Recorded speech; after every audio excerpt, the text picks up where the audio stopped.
കേരളത്തിന്റെ സാമൂഹ്യ മനസാക്ഷിയായിരുന്ന ഡോക്ടർ സുകുമാർ അഴീക്കോടിന്റെ നിര്യാണത്തിൽ സമസ്ത മാധ്യമങ്ങളും അശ്രുപൂജ അർപ്പിക്കുകയും കണ്ണീർ വാർക്കുകയും ചെയ്തു.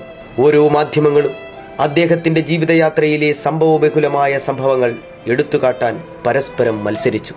സാമൂഹ്യനീതിക്കും സാംസ്കാരിക ജീർണതയ്ക്കുമെതിരെ അദ്ദേഹം നടത്തിയ പ്രക്ഷോഭങ്ങളും പോരാട്ടങ്ങളും അനാവരണം ചെയ്യുന്ന കുറിപ്പുകളും അനുസ്മരണ കുറിപ്പുകളും കൊണ്ട് പത്രമാധ്യമങ്ങൾ നിറഞ്ഞു. പ്രഭാഷണ കലയിലൂടെയും സാഹിത്യ ജീവിതത്തിലൂടെയും അദ്ദേഹം സമൂഹത്തിലുണ്ടാക്കിയ തരംഗങ്ങൾ മാധ്യമങ്ങളിലൂടെ പ്രതിധ്വനിച്ചു. സാംസ്കാരിക കേരളം അദ്ദേഹത്തിന്റെ വിയോഗത്തിൽ എത്രമാത്രം തേങ്ങുന്നുവെന്ന് നാം അക്ഷരക്കൂട്ടുകളിലൂടെ നേരിട്ട് കണ്ടറിഞ്ഞു. അക്ഷരങ്ങളെ അഗ്നിയാക്കിയ അഴീക്കോട് മാഷിനെ അക്ഷരമാധ്യമങ്ങൾ കണ്ണീരിൽ കുതിർന്ന അക്ഷരങ്ങൾ കൊണ്ടാണ് അനുസ്മരിച്ചത്. ഗർജനം ബാക്കിയാക്കി സാഗരം പിൻവാങ്ങിയെന്നാണ് മനോരമയുടെ എഡിറ്റോറിയൽ.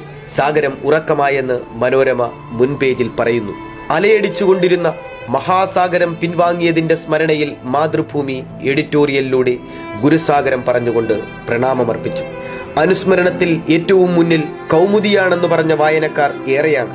കേരള കൗമുദിയിലെ എഡിറ്റോറിയൽ സന്യാസിയുടെ ഗർജനമാണ്. മഹാസാഗരത്തിന്റെ ഗർജനം നിലച്ച ദുഃഖത്തിൽ തത്വമസി പറയാനും കേരള കൗമുദി മറന്നില്ല. CPM മുഖപത്രമായ ദേശാഭിമാനിയാകട്ടെ നിർഭയമായ മനസ്സും സമുന്നതമായ ശിരസും എടുത്തുകാട്ടുന്ന എഡിറ്റോറിയലാണ് എഴുതിയിരിക്കുന്നത്. ഒപ്പം സാഗരഗർജനം നിലച്ചെന്നും ദേശാഭിമാനി ആദ്യ പേജിലൂടെ സമ്മതിക്കുന്നു. മാധ്യമം പത്രം അഴീക്കോടിനെ പുരോഗമന കേരളത്തിന്റെ വിചാരശില്പിയായി എഡിറ്റോറിയലിലൂടെ അവതരിപ്പിക്കുന്നു. ഒപ്പം ഇനി ഞാൻ ഉറങ്ങട്ടെ എന്ന് വേദനയോടെ ചോദിക്കുന്നു.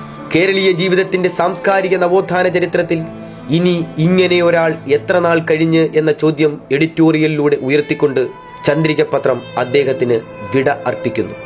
EMSന് ശേഷം സമീപകാലത്തൊന്നും ഒരു മഹാനെ വാഴ്ത്താനും പ്രണാമമർപ്പിക്കാനും മലയാള മാധ്യമങ്ങൾ ഇത്രത്തോളം ഗൗരവം കാണിച്ചിട്ടുണ്ടാകില്ല.